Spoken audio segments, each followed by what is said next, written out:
같이 한번 읽어보도록 하겠습니다.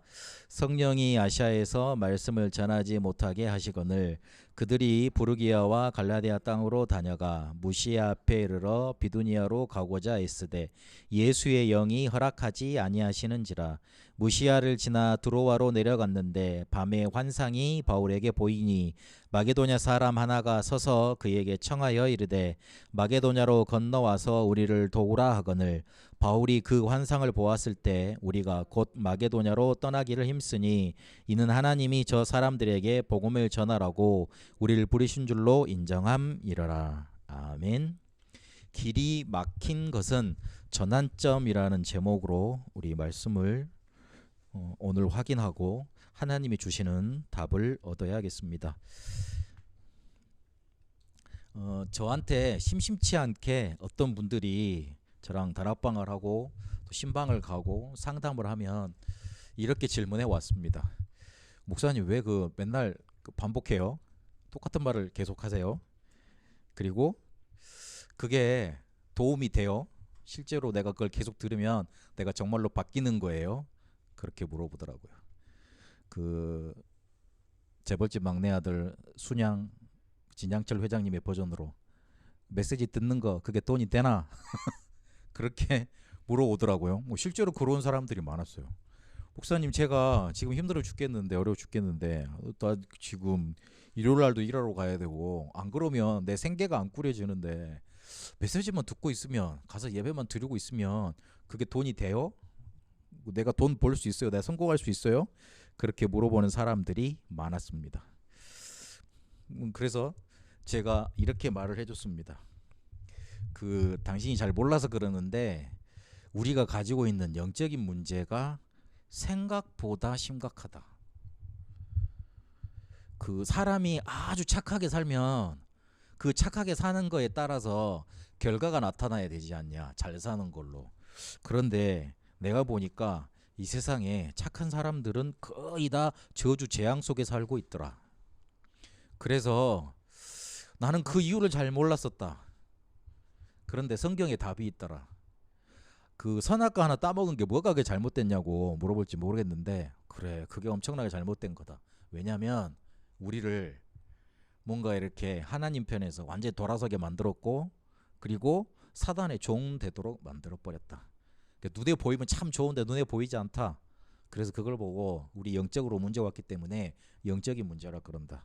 그런데 그게 당신이 생각하는 거 내가 생각하는 것보다 훨씬 더 심각하다.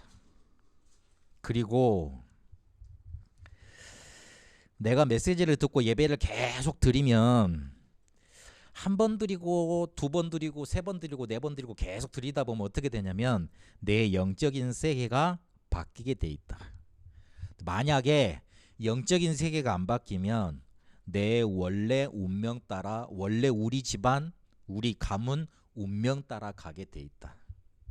특히 우리 랩런트들이 이해가 안 갈지 몰라요. 야 니네들 예배 드려야 돼. 가서 수련회 가야 돼. 니들 랩런트야. 뭐 엄마 아빠가 멱살 잡고 뭐 끌고 돌아다니는 것 같죠? 그렇죠. 아마 그럴지 몰라요. 그런데 그 엄마 아빠들은 쉽게 말하면 집안에 가문 저주 영적인 재앙을 다 몸소 체험하고 복음을 받았잖아요. 근데 거기서 이제 엄마 아빠들은 힘없고 막 살아났는데 풀려가니까 엄마 아빠가 좋아지는 모습을 여러분은 보고 자랐을 것 아니에요. 우리 엄마 아빠 원래 좋지 않았나? 잘 사는 사람들 아니었나? 원래 저렇게 행복한 사람들 아니었나? 그 모습을 많이 봤을 거라. 그런데 엄마 아빠들은 그게 다르잖아. 당해봤으니까 이것들이 복음을 더 붙잡아야 되는데 이놈들이 더 복음을 붙잡아야 되는데 그걸 못 잡으면 옛날 내가 당했던 거 그대로 당할까 봐 엄마 아빠는 혹시 조금 조바심이 생기는 거예요. 그래서 멱살 잡을 때도 있어요. 이해를 해줘야 돼. 우리 랩런트들이 예배 드리는 거 메시지 듣는 거 뭐 기도수첩 맨날 그 한다고 맨날 똑같은 소리 반복이 되잖아요. 그죠? 근데 그게 하면 정말 돈이 돼요? 내가 바뀌어요? 바뀌어요. 내 영적인 세계가 바뀌어요. 그러면 운명 따라 가지 않게 되고 내 운명을 완전히 하나님 나라의 축복으로 바꿔놓을 수 있습니다. 대부분 눈에 보이지 않으니까 이거 강조 안 하고 그리고 괜찮은 줄 알고 있더라고요. 그렇지 않아요. 영적인 문제가 생각보다 심합니다. 그리고 우리가 예배 안 드리고 세상에서 잘 살아가고 있습니다. 그렇다고 해서 우리 영적인 신분 바뀌는 거 아닙니다. 그러나 내 모든 현실 세계를 주관하는 영적인 세계는 운명 따라가게 되어 있습니다. 그래서 계속 복음을 반복하는 거고, 그리고 메시지 듣고 예배하고 기도하고 그걸 계속 강조하는 겁니다. 반복이 아니에요. 집중이에요. 그냥 뭔가 이렇게 계속 괴롭히는 거 아닙니다. 여러분한테 흘러차고 넘치도록 몰아가는 겁니다. 한 인생에 한 번은 그렇게 시간표가 있어야 됩니다. 요즘에 성공하려면 한 번은 독해져라 이런 말이 유행을 하대요. 그런데 독해지는 것보다 더 중요한 게 뭐냐면 내 안에 뭔가 기쁨과 감격과 감사의 에너지가 넘치고 흘러차고 넘쳐야 돼. 그러려면 계속 복음 듣고 반복하고 그리고 메시지 계속 각인하고 녹취하고 이런 것들이 계속 이루어져 가야 됩니다. 그거 만들고자 한 거 고안된 도구가 기도 수첩이고, 그것 때문에 우리가 주일날 예배하고 기도하고 그러는 겁니다. 저는 이 사실이 남들보다 좀 더 이렇게 강하게 각인돼 있습니다. 왜 그러냐면 우리 집안이 보통 집안이 아니었거든요. 그리고 그렇게 복음이 찾아왔는데 제 옆에 있었던 두 사람의 죽음을 통해서 그래, 복음 강조해야 되는 거구나, 이 메시지 계속 붙잡아야 되는 거구나, 저 사람이 싫더라도 가서 내가 계속 말해줘야 되구나, 그 언약을 붙잡게 됐어요. 이번 주에 제가 이제 거실에서 잠깐 자리를 펴고 잘 때가 많았는데, 거실에 자다 보면 밑에 집 소리가 올라오잖아요. 우리 저희가 1층이고 밑에 이제 지하에 이제 집이 있단 말이에요. 우리 집 이게 대각선 밑에 집이 할머니랑 아들이랑 사는데, 아들은 저보다 좀 나이가 많은 것 같아. 그 할머니가 치매에 걸렸어요. 그 할머니가 가끔 이게 제가 이제 집에서 밖으로 나가거나 아니면 들어올 때 보면 계단을 이렇게 간신히 그러니까 그 계단 난간을 붙잡고 간신히 걸어 올라오시는 정도예요. 그리고 뭔가 이렇게 자기 몸도 제대로 가누지를 못하고 자기 아들도 잘 모르고 이제 치매 이제 중증 되신 것 같아. 네 할머니가 밤새 잠을 안 주무시는 것 같아요. 그러니까 아들이 열이 받잖아요. 그리고 이상한 거 보인다고 막 그러니까 그 치매 환자들 막 소리하고 그러거든요. 빨리 자라고 악쓰지. 그 다음에 뭐 집어 던지는 것 같지. 난리가 아니더라고. 그래서 내가 잠을 좀 잘라 그러면 왁 하고, 또 이렇게 좀 잘라 그러면 왁 하고 이래가지고 새벽 2시인가 3시까지 못 잔 적이 있어요. 제가 웃으면서 얘기를 하는데, 제가 그걸 듣고 짜증이 나질 않았어요.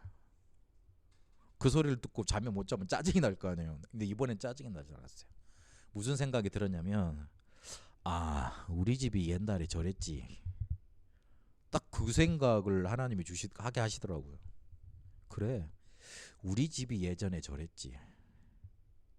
우리 시연이랑 지연이는 우리 아버지 좋은 모습밖에 몰라요. 할아버지 좋은 모습밖에 몰라. 그 할아버지가 예전에 저런 분이었다고 그러면 깜짝 놀랄 거라. 근데 대단했습니다. 새벽 2시부터 3시, 그래 2시는 빨리 자는 거예요. 새벽 3시, 4시 정도 될 때까지. 우리는 뭐 그렇게 잘못했는지 아버지 술 먹고 들어오시면 잘못했다고 팬티바람으로 눈물로 이렇게 빌고 막 그랬어요.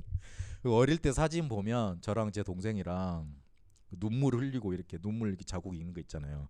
그거 은 상태에서 이렇게 차렷해가지고 사진 찍어 놓으셨더라고요. 그게 집안에 아직 가면 있어.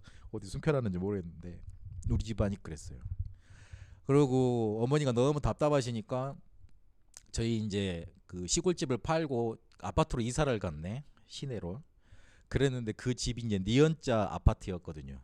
20호 라인 중에 16호 라인 중에 15층짜리 아파트였는데 808호였어요. 해필이면 딱 중간이라 니은자 꺾이는 지점. 그랬는데 밤새 그렇게 싸우고 집어 던지고 그러니 소음이 전 아파트로 퍼지죠. 저 집은 맨날 싸운다고.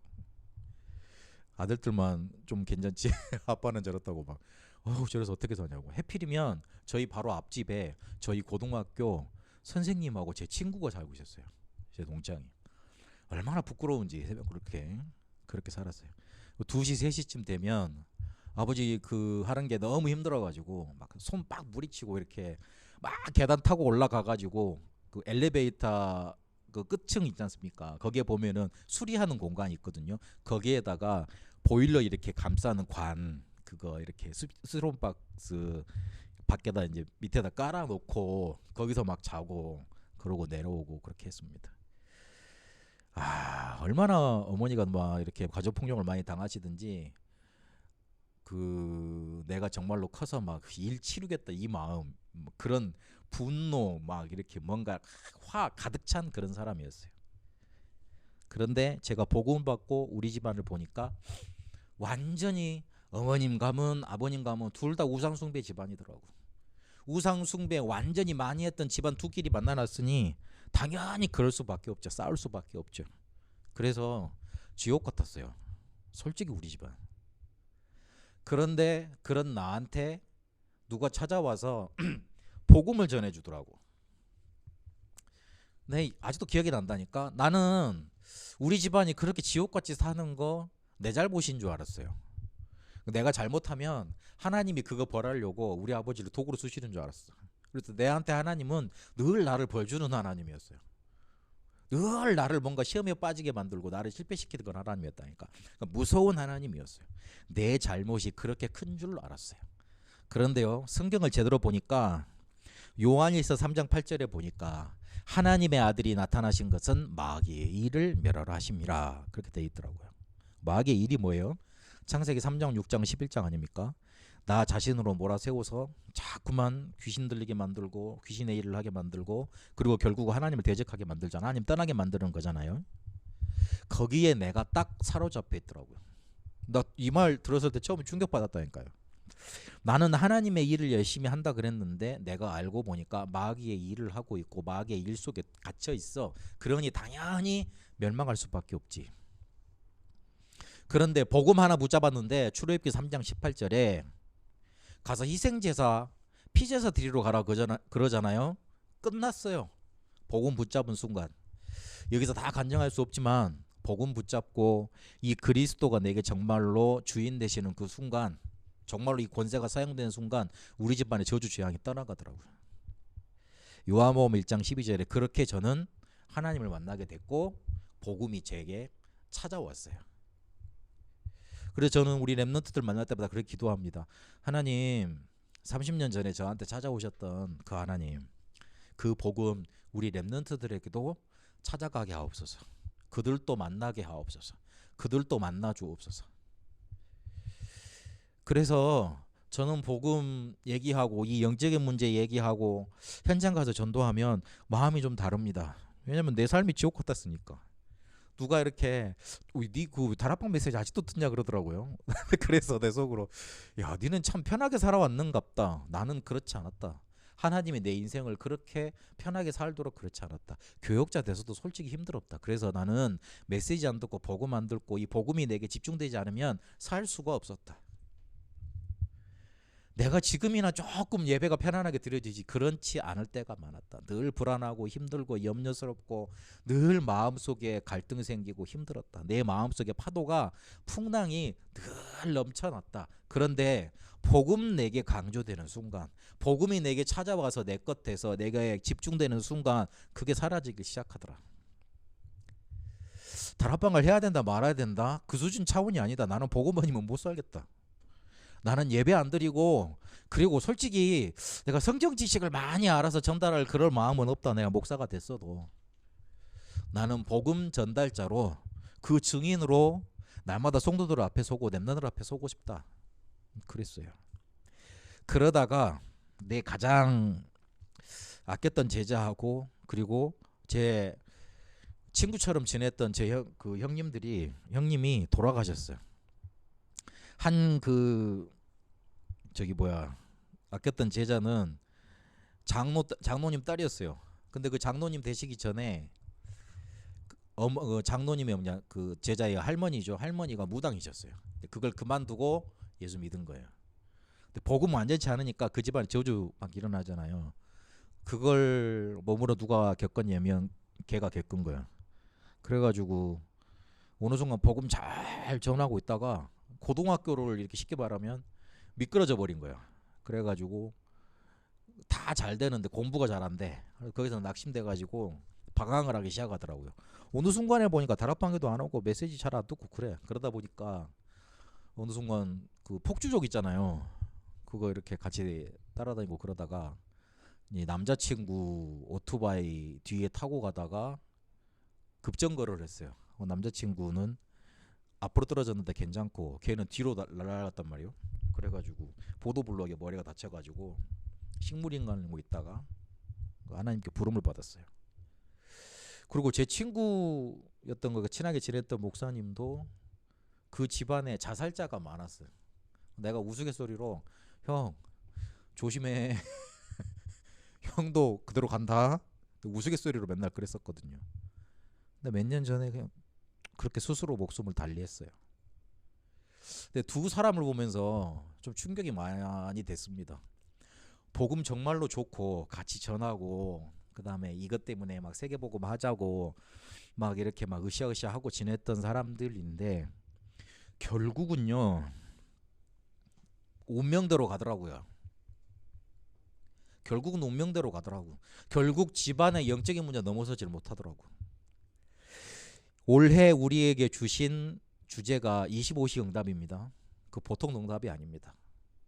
우리는 24를 살고 있지만 25 응답이 와야지 우리 운명대로 안 갑니다. 우리 집안의 영적인 문제로 안 따라갑니다. 하나님은 그 두 사람의 죽음을 통해서 저한테 더 언약을 붙잡게 하시더라고요. 너 이거 반복해라.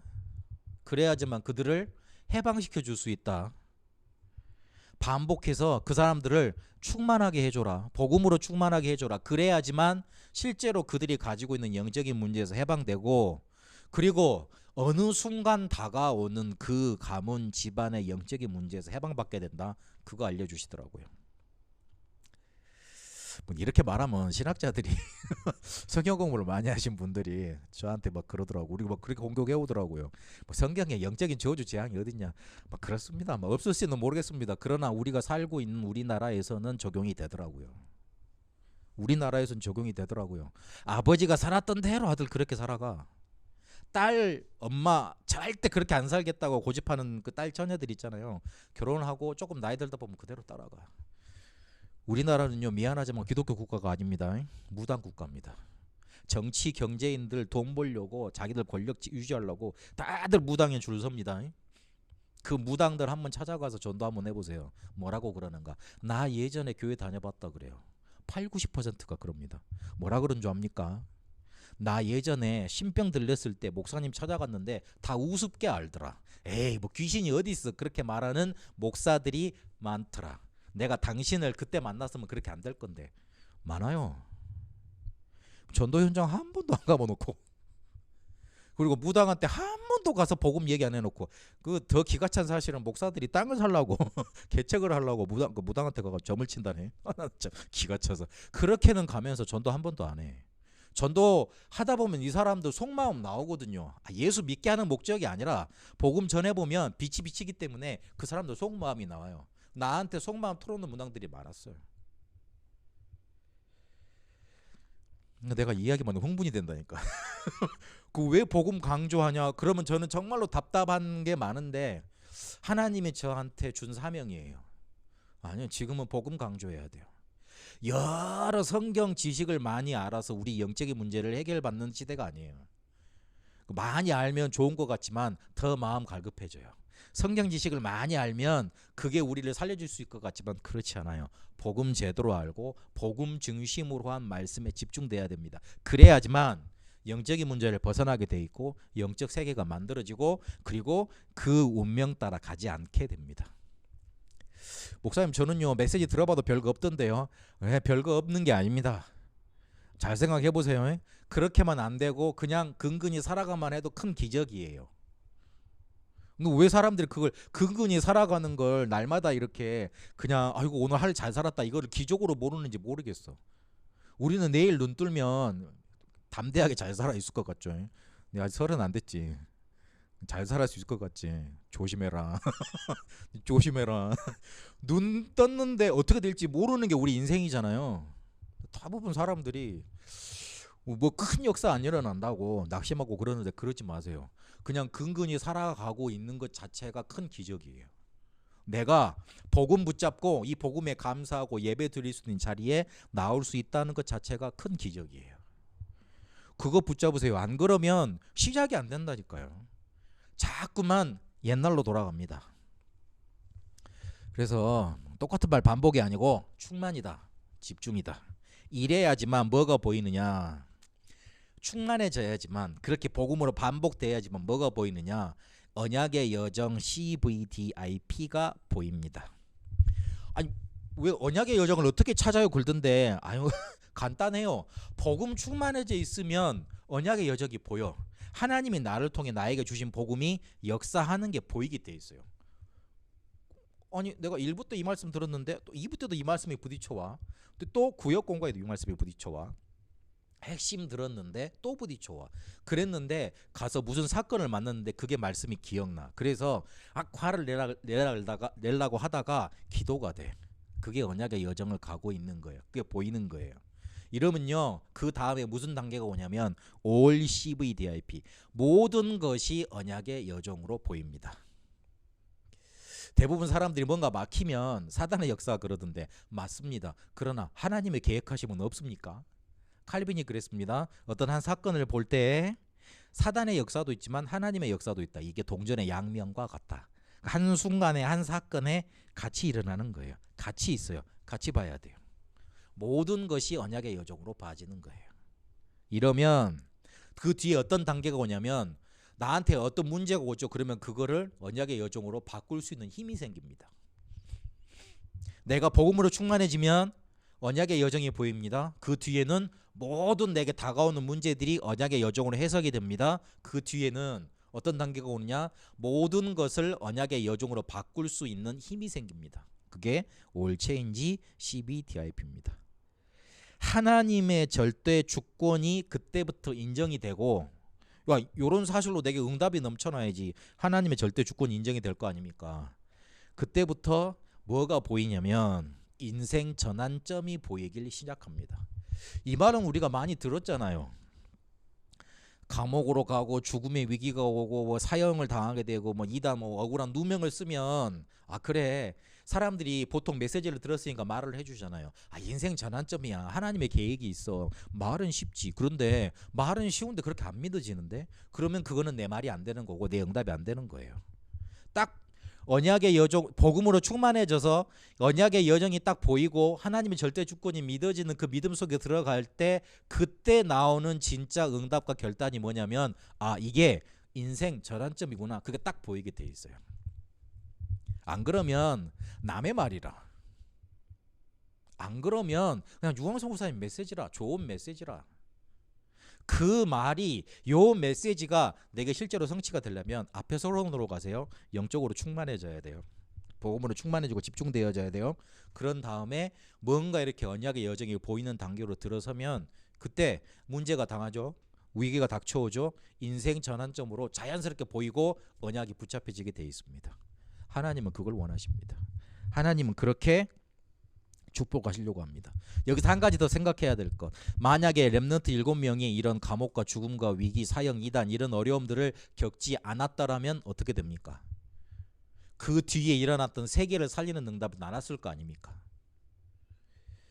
그래서 우리 렘넌트들 어려움 온다고 위기 온다고 그거를 그냥 놔둘 게 아니고 처음 서론으로 돌아가세요. 복음 집중하고만 있어요.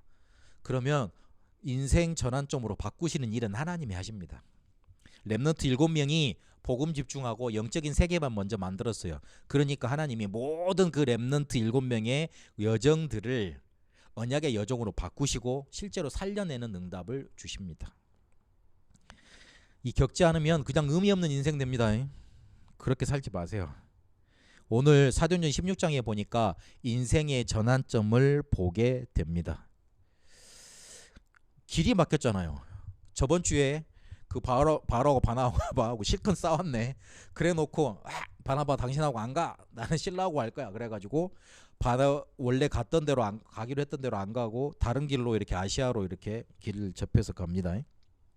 근데 아시아에서 길이 막혀. 그러면 드는 생각이 무슨 생각이 드냐면 충만해져 있지 않으면 내가 실수했나? 이 사단의 역사야? 대부분 일이 생각이 듭니다. 그게 사람들 속에서 나올 수 있는 당연한 생각입니다. 아니 내가 뭘 잘못해서 하나님이 이걸 막으시는가? 내 실수인가? 내 부족인가? 내 능력이 없어서 그런가? 아니면 이게 사단의 역사인가? 그렇게 따질 수 있습니다. 생각이 듭니다. 그러나 그 둘도 아닙니다. 하나님의 계획이 있어서 막으시는 겁니다. 그렇게 봐야 됩니다. 물론 사단의 역사일 수도 있습니다. 그리고 내 실수도 들어갈 수 있고 그리고 내가 능력이 부족해서 내 판단 미스로 그렇게 막힐 수도 있습니다. 그러나 거기에는 하나님의 명확한 계획이 들어 있습니다. 그래서 그걸 붙잡아야 됩니다. 근데 여기서 더 확실하게 뭐라고 표현이 되어 있냐면 예수의 영이 허락지 않았다 그랬어요. 아니 우리는 복음 전하려고 하는데요. 하나님 왜 그러세요? 그 바울이 신라하고 같이 전도하려고 선교하려고 거기 간 거잖아. 근데 예수의 영이 허락지 않았어. 사단이 막은 게 아니었어요. 자세히 보니까 예수의 영 성령께서 막으신 거였어요. 하나님의 절대 주권 속에서 뭔가 우선순위가 있어야 될 곳으로 인도하시기 위해서 하나님의 시간표가 있기 때문에 그렇게 막고 인도하신 겁니다.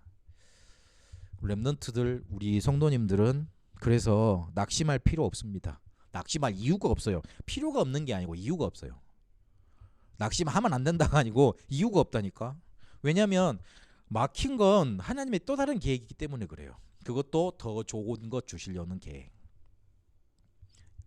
그래서 이 바울팀이 드로아에서 마게도냐로 인도받게 됩니다. 더 좋은 길이고 더 완벽한 시간표로 하나님은 이끄십니다. 이걸 확신해야 됩니다. 내가 이거 막혀서 너 복음 전하려고 했는데 나는 정말로 기도했는데 그리고 내가 정말 최선을 다했는데 하나님 이거 막으셔. 근데 하나님은 그걸 통해 더 좋은 길 완벽한 시간표로 인도하십니다. 하나님은 우리를 인도해 가세요. 그걸 확신해야 됩니다. 그래서 렘넌트는 길을 갈 때 과거는 발판을 삼으세요.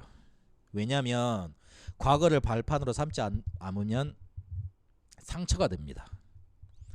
사람이 상처가 있잖아요. 그러면 늘 그게 튀어나옵니다. 상처는 또 다른 상처를 끌고 들어와요. 그러면 그 상처와 상처가 합쳐져서 어마어마한 분노, 화를 만들어냅니다. 화가 가득 차 있으면 결국 그게 터집니다. 그럼 그게 사건, 사고가 됩니다. 살다 보면 이상한 사람들 많거든요. 안에 이렇게 많이 뭔가 다른 것들이 내재되어 있는 사람이에요. 조심해야 돼요. 무슨 일을 할지 몰라. 사람이 화를 터져버리잖아요. 그러면 어떤 영적인 흑암과 딱 맞닿아 버립니다. 그러면 그렇게 나타나는 게 범죄입니다.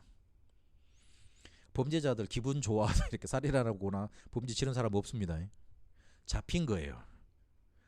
그 도둑질도 마찬가지라 잡힌 거예요. 특히 살인하는 사람들 더 잡힌 거고. 근데 그 내면 파고가 들어보면 상처가 가득해.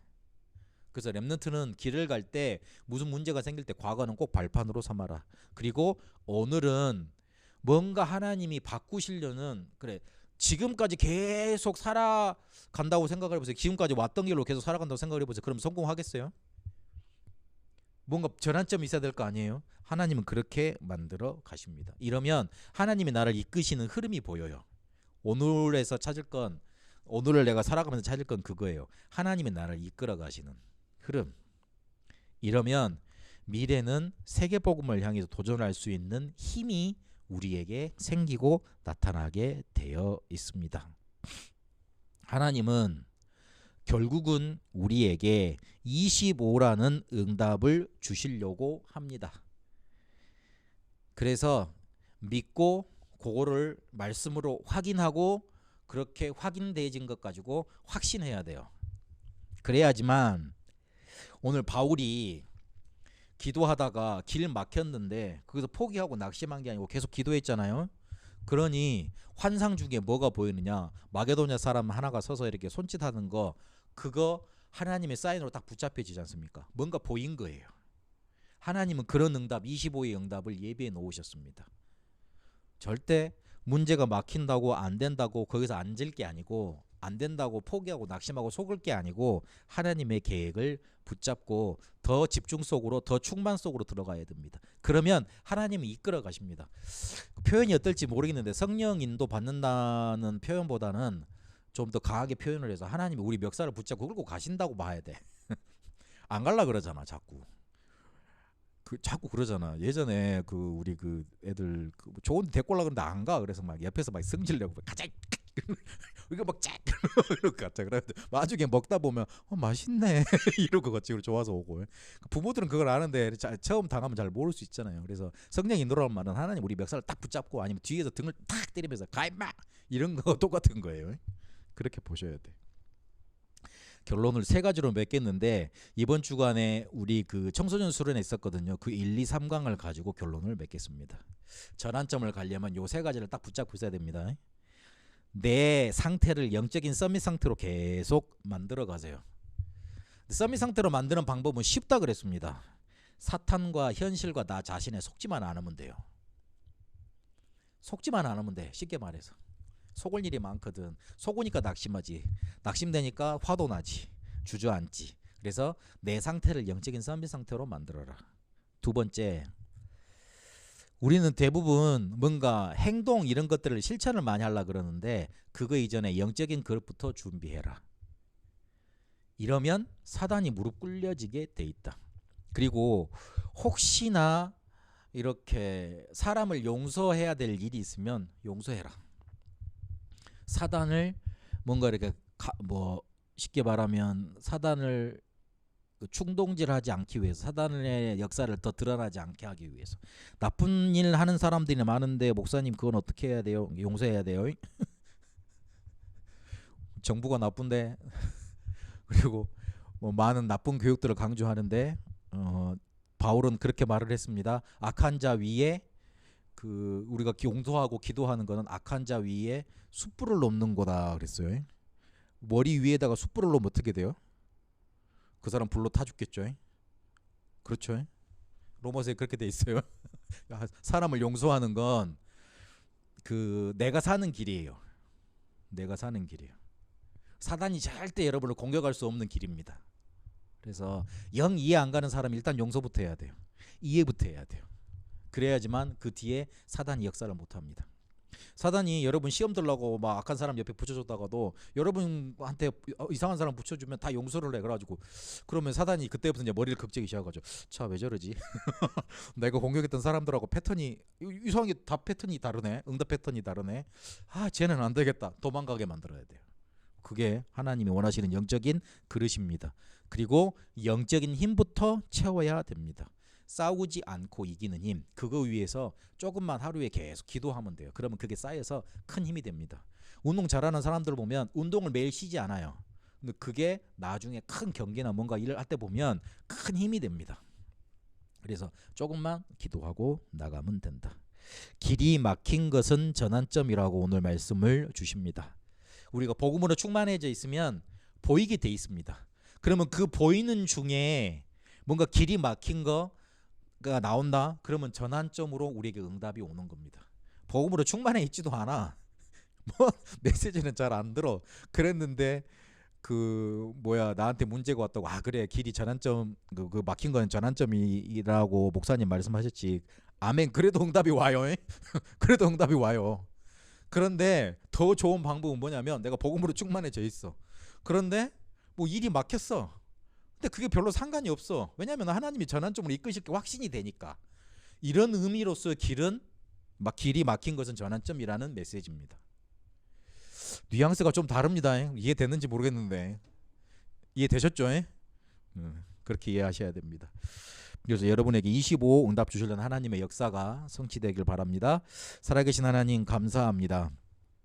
우리가 영적으로 충만해져 있고 복음으로 충만해져 있다가 만나는 모든 막힌 것들이 전환점으로 되어지는 응답 누려가게 하옵소서. 그래서 하나님이 이끄시는 절대 주권을 가지시고 이끄시는 그 모든 것이 응답의 여정, 언약의 여정으로 보여지게 하옵소서. 25 응답을 누리는 한 주 되게 하시고 이것 가지고 나도 살고 남도 살리는 세계복음화의 축복 누려가게 하옵소서. 살아계신 우리 주 예수 그리스도 이름으로 기도합니다. 아멘.